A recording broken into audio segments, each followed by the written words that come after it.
Assalamualaikum warahmatullahi wabarakatuh. Salam sejahtera semuanya. Apa kabar? Mudah-mudahan dalam keadaan sehat walafiat ya. Kali ini saya mau sharing strategi layanan bimbingan klasikal atau lintas kelas, rangkuman materi plus soal dari modul PPG.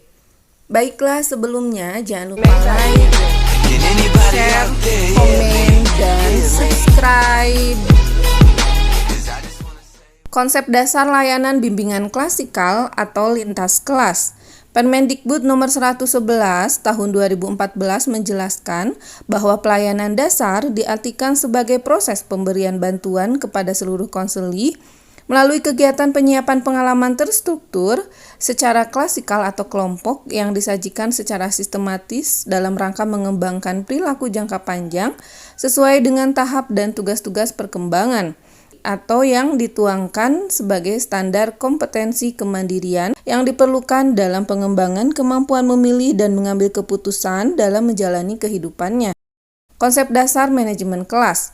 Manajemen kelas adalah cara guru mengorganisir struktur kelas dengan memaksimalkan kerjasama dan keterlibatan siswa serta menurunkan perilaku disruptif, menurut Arens tahun 2007.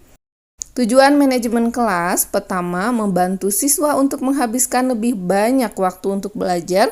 Dua, membantu siswa untuk mengurangi waktu yang tidak diarahkan atau dialokasikan untuk tujuan belajar. Tiga, mencegah siswa mengalami masalah akademik dan emosional, menurut Sentrok tahun 2004.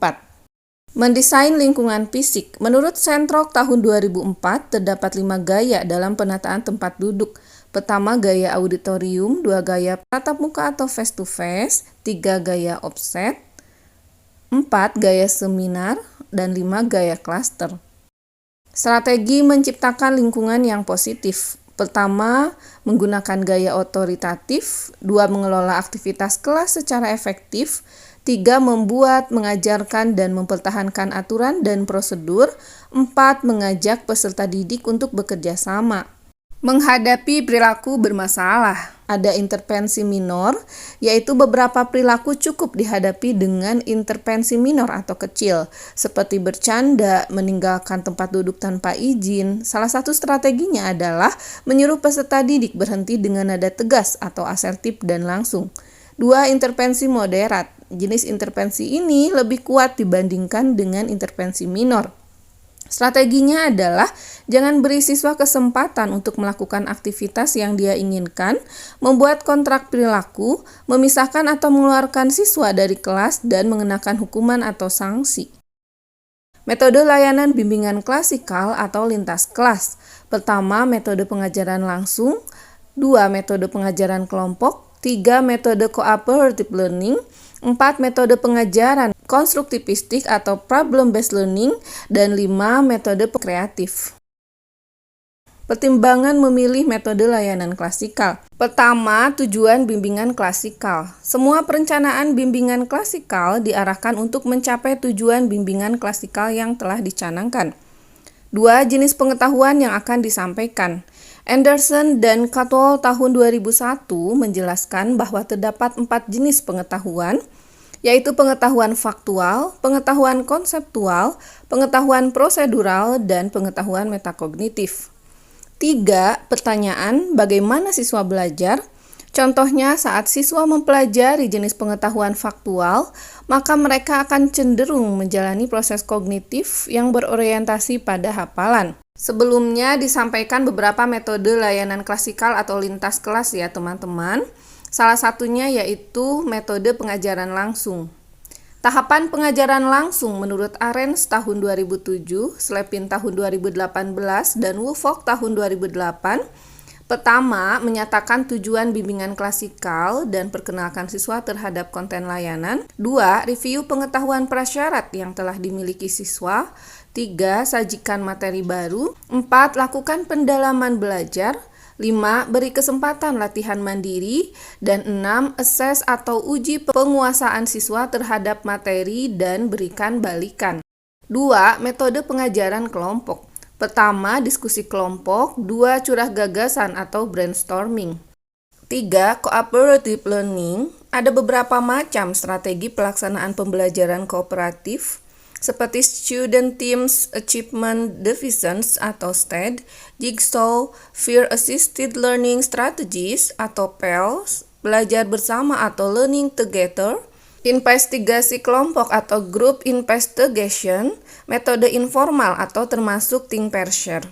Untuk lebih lanjut, baca Slepin tahun 2005. Ciri-ciri pembelajaran cooperative learning. Pertama, menggunakan kelompok yang terdiri dari 3-4 siswa atau microgroups. 2, memfokuskan pada tugas yang harus diselesaikan. 3, menuntut kerjasama dan interaksi kelompok. 4, mengamanahkan dan mewajibkan tanggung jawab belajar kepada setiap siswa. 5, mendukung kerja dalam divisi. Menurut Johnson & Johnson tahun 2005. 4. Metode pengajaran konstruktivistik atau problem-based learning. Ciri-ciri problem-based learning: pertama, pertanyaan atau masalah perangsang. 2, fokus interdisipliner. 3, investigasi autentik. 4, produksi artefak dan exhibit. 5, kolaborasi. 5. Metode kreatif. Pertama, biblioedukasi. Biblio atau kepustakaan dapat dilakukan atau diambil dari komik, buku cerita, artikel dari koran atau majalah, novel, teen lit, hingga buku yang tergolong berat seperti tulisan ilmiah. 2. Sinema edukasi. Proses sinematerapi dijelaskan dimulai dari upaya memilih atau melakukan seleksi terhadap film atau sinema yang disesuaikan kepada konseli yang mendapatkan perlakuan. 3. Structured Learning Approach. SLA terdiri dari 4 komponen, yaitu instruction, modeling, behavior rehearsal, feedback, dan transfer of training. Latihan soal. Nomor 1, seringkali guru bimbingan dan konseling di sekolah menerapkan pemahaman yang salah dalam menerapkan manajemen kelas, walaupun mungkin dengan maksud pengkondisian kelas atau pencapaian tujuan yang optimal. Bentuk pemahaman yang salah adalah sebagai berikut. A. Mencegah terjadinya permasalahan emosional yang diakibatkan dari kegiatan bimbingan klasikal. B. Meningkatkan jumlah waktu siswa yang dihabiskan untuk fokus dan memperhatikan bimbingan klasikal. C. Menurunkan perilaku opta siswa dalam mengikuti bimbingan klasikal. D. Mengarahkan perilaku siswa supaya diam dalam mengikuti bimbingan klasikal. Jawabannya adalah D. Mengarahkan perilaku siswa supaya diam dalam mengikuti bimbingan klasikal. Ini arah soal adalah tujuan manajemen kelas ya. Tujuan manajemen kelas itu kan ada 3 ya. Di sini kita lihat opsi A, mencegah terjadinya permasalahan emosional. Itu ada di tujuan manajemen kelas, yaitu di poin 3, mencegah siswa mengalami masalah akademik dan emosional. Kemudian opsi B, meningkatkan jumlah waktu siswa yang dihabiskan untuk fokus dan memperhatikan bimbingan klasikal, itu ada di poin 1, yaitu membantu siswa untuk menghabiskan lebih banyak waktu untuk belajar. Opsi C, menurunkan perilaku opta siswa. Itu ada di poin 2. Jadi, membantu siswa untuk mengurangi waktu yang tidak diarahkan atau dialokasikan untuk tujuan belajar. Seperti itu. Jadi, jawabannya yang D ya. Soal nomor 2, memahami esensi manajemen kelas sangat penting bagi seorang guru, bimbingan, dan konseling agar tidak malpraktik dalam penerapannya di layanan klasikal. Salah satu bentuk pemahaman yang salah dalam manajemen kelas adalah titik-titik. A. Salah satu indikator keberhasilan manajemen kelas adalah perilaku ontas siswa dalam mengikuti bimbingan klasikal. B. Manajemen kelas merupakan strategi yang mengatur tentang tindakan atau langkah yang harus dilakukan konselor. C. Manajemen kelas dilakukan untuk menciptakan lingkungan bimbingan klasikal yang kondusif dan menguntungkan konselor.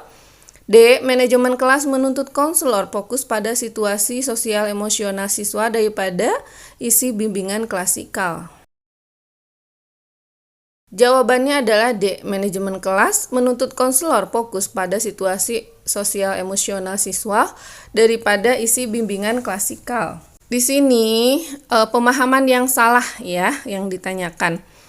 Manajemen kelas dapat didefinisikan sebagai tindakan konselor atau guru untuk menciptakan suatu lingkungan yang mendukung dan memfasilitasi siswa untuk belajar. secara akademik maupun sosial emosional. Menurut Mingtak dan Wei Xing tahun 2008, Omrod tahun 2014. Jadi dua-duanya penting, baik itu situasi sosial emosional maupun isi bimbingan klasikal. Jadi kalau yang D salah, karena ini kan terlalu fokus ya pada situasi sosial emosional. Soal nomor 3, saat menggunakan metode curah gagasan tanpa disadari kadangkala terjadi kondisi yang tidak diinginkan.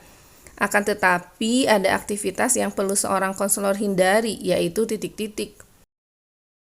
A. Melarang anggota kelompok memberi komentar negatif atas pendapat orang lain. B. Segera analisis pendapat anggota kelompok sehingga diketahui pendapat siapa yang lebih efektif. C. Fokus pada kesediaan mengemukakan pendapat. D. Memberi dorongan kepada semua anggota kelompok untuk mengembangkan ide-ide positif.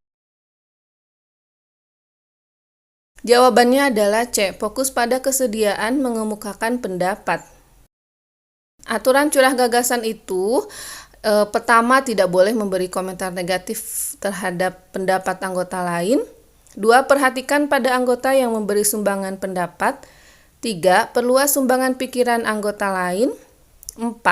Beri dorongan ide-ide yang positif. 5. Catat inti setiap sumbangan pendapat.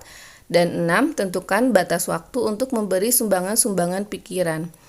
Jadi di sini fokus. Sebetulnya kan di sini ada ya, perhatikan pada anggota yang memberi sumbangan pendapat. Jadi tidak harus fokus karena ada juga poin yang mengatakan perluas sumbangan pikiran anggota lain gitu. Jadi tidak usah fokus gitu sebetulnya. Hanya diminta perhatikan atau memperhatikan. 4. Kegagalan penerapan metode jigsaw dalam layanan klasikal disebabkan karena kesalahan guru bimbingan dan konseling dalam menerapkan prosedur atau langkah dalam penerapannya. Bentuk kesalahan yang sering dilakukan guru bimbingan dan konseling diantaranya adalah titik-titik. A. Menyuruh siswa membentuk kelompok ahli. B. Meminta kelompok ahli mempelajari semua pokok bahasan di hari itu. C. Meminta siswa mengajarkan materi yang dipelajarinya di kelompok ahli kepada temannya sekelompok. D. Membentuk kelompok kecil sebagai kelompok asal. Jawabannya adalah B. Meminta kelompok ahli mempelajari semua pokok bahasan di hari itu. Nah, di sini kegagalan ya yang ditanyakan penerapan metode jigsaw karena kesalahan guru katanya ya. Nah, kesalahannya apa? Nah, anggota kelompok ahli kan seharusnya kembali ke kelompok asal setelah menguasai topik tertentu. Bukan berarti di hari itu. Soal nomor 5, berikut ini adalah hal-hal yang memungkinkan dilakukan siswa dalam mengikuti kegiatan layanan klasikal dengan metode pembelajaran berbasis masalah. A. Membuat infografis tentang faktor-faktor yang berpengaruh terhadap efikasi diri siswa. B. Membuat hipotesis penelitian tentang efikasi diri dan prosedur pengujiannya. C. Menelaah manfaat efikasi diri dalam belajar hanya dari perspektif psikologi pendidikan. D. Menyusun video profil efikasi diri siswa yang berprestasi. Jawabannya adalah C. Menelaah manfaat efikasi diri dalam belajar hanya dari perspektif psikologi pendidikan. Kita lihat yang A, membuat infografis itu bisa jadi metode kreatif ya. Kemudian yang B, membuat hipotesis itu kan bagian dari proses investigasi dari problem based learning. Jadi kan salah satu tahapannya ada melakukan investigasi otentik ya. Termasuk merumuskan masalah, membuat hipotesis seperti itu. Kemudian yang D, menyusun video profil efikasi diri siswa yang berprestasi, itu metode kreatif. Ya, jadi jawabannya adalah C. Menelaah manfaat efikasi diri dalam belajar hanya dari perspektif psikologi pendidikan. Baiklah teman-teman, sampai di sini sharing dari saya. Mohon maaf apabila ada kesalahan. Wassalamualaikum warahmatullahi wabarakatuh.